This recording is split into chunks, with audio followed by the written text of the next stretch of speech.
And the Oscar goes to Matthew McConaughey.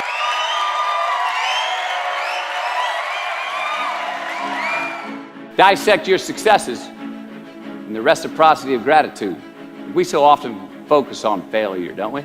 We study failure, obsessed with failure. We dissect failure and our failures. We dissect them so much we end up intoxicated with them to the point of disillusion. You see, happiness is an emotional response to an outcome. If I win, I will be happy. If I don't, I won't. It's an if-then, cause and effect, quid pro quo standard that we cannot sustain because we immediately raise it every time we attain it. You see, happiness demands a certain outcome. It is result reliant. And I say if happiness is what you're after, then you're going to be let down frequently and you're going to be unhappy much of your time. Joy, though, joy is a different thing. It's something else. Joy is not a choice. It's not a response to some result. It's a constant. Joy is the feeling that we have from doing what we are fashioned to do. Life is not easy. It is not. Don't try to make it that way. Life's not fair. It never was. It isn't now, and it won't ever be. Do not fall into the trap, the entitlement trap, of feeling like you're a victim. You are not. Get over it and get on with it. And yes, most things are more rewarding when you break a sweat to get them. So be brave, have courage, and when you do, you get stronger, you get more aware, you get more respectful of yourself and that which you fear. My hero, that's who I chase. Now, when I was 15 years old, I had a very important person in my life come to me and say, who's your hero? And I said, I don't know, I gotta think about that. Give me a couple of weeks. I come back 2 weeks later, this person comes up and says, who's your hero? I said, I thought about it. You know who it is? I said, it's me in 10 years. So I turned 25, 10 years later. That same person comes to me and goes, so are you a hero? And I was like, not even close. No. She said, why? I said, because my hero is me at 35. So you see, every day, every week, every month, and every year of my life, my hero is always 10 years away. I'm never gonna be my hero. I'm not gonna attain that. I know I'm not, and that's just fine with me because that keeps me with somebody to keep on chasing. So to any of us, whatever those things are, whatever it is we look up to, whatever it is we look forward to, and whoever it is we're chasing, to that I say amen. To that I say, all right. And to that I say, just keep living, huh? Thank you. You knew that there is something to be extracted from living life. How did you get that frame of reference? Like, that's so useful, but I don't think most people have that.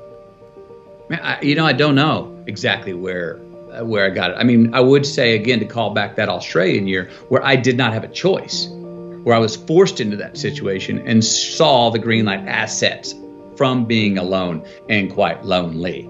I do think that there's great value in being alone. And if we are alone and we get bored and we don't like the company, ding, may that light go off to say, that does not mean we need to pick up our phone to get some attention or go to the bottle to ease the anxiety or go online to get some feedback to entertain ourselves. No, it's actually a great time to say, no, sit here in that discomfort long enough to go, okay, until you come out the other side to go, all right, I'm good with me again. Now, it's part of that, I write about traveling in general. Ideally, you don't go to a place, I always say this, I don't want to leave a place I travel to until I get to the point of going, I could live here. This could be my existence. And as soon as I get to that point, then I'm like, okay, you can go. Now I can go. That's the same thing in the personal journeys. Stick with it till you get through the discomfortable to uncomfortable times until you go, you know what? I can spend time with myself. I could do this. I could do this forever. Well, then it's okay to go re-engage, pick up your phone, go see your friends, go have a drink, what have you, go look for those things that are other relationships in life. But hopefully not until. There's great value in not doing that until you go, I'm good with me and me for right now. Now, why do you pursue things that scare you? Why seek the role that's hard?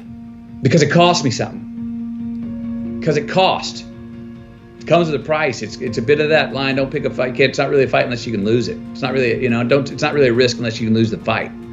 I feel more alive in them. I have an experience in the making of them. I'm nervous every day I come to work.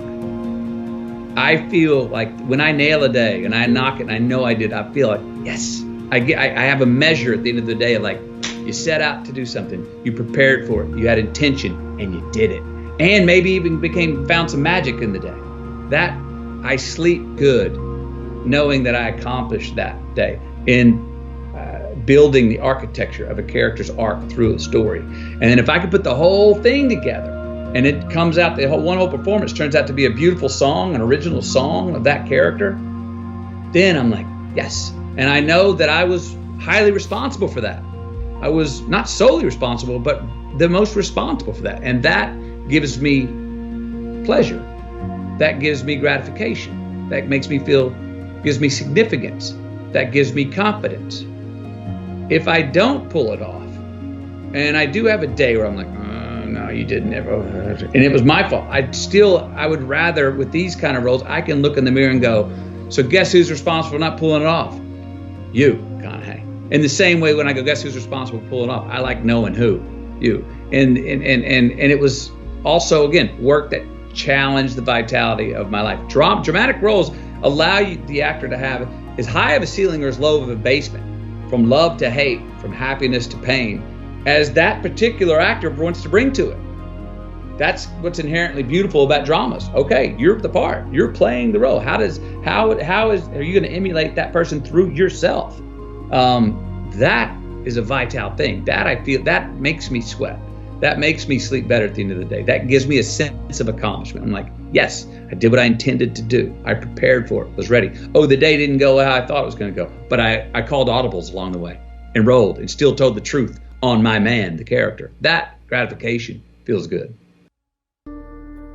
Unbelievable is the stupidest word in the dictionary. Should never come out of our mouths. Think about it. To say, oh, wow, what an unbelievable play. It was an unbelievable book, an unbelievable film, an unbelievable act of courage. Really? It may be spectacular, it may be phenomenal, most excellent or outstanding, but unbelievable? Give others and yourself more credit. It just happened. You witnessed it. You just did it. Believe it. Give your obstacles credit. That there's a responsibility to freedom and that there is freedom in responsibility. You know, and that earn your way there. We remember the stuff we earn, the stuff we experience, more than what the teacher tells us or what someone gives us for free. We just do. We broke a proverbial sweat on it, whether it was mental or physical or whatever. We built it. We understand. We felt how we got it, how we achieved it, how we got what we wanted. Those stick with us. Whether we forget them intellectually, they were written in our lineage, and they build resilience, and they build a healthy, true optimism going forward to know that, oh no, I've worked for something before and achieved it. Delayed gratification. Oh, there are choices I can make today for myself that will pay me back later in life. So there are choices we make. If you're going to say right now, I'm going to lie, cheat, and steal to get what I want, and I got it. I got an immediate green light for me. That's a battery-powered green light. That's not a solar-powered green light. Why?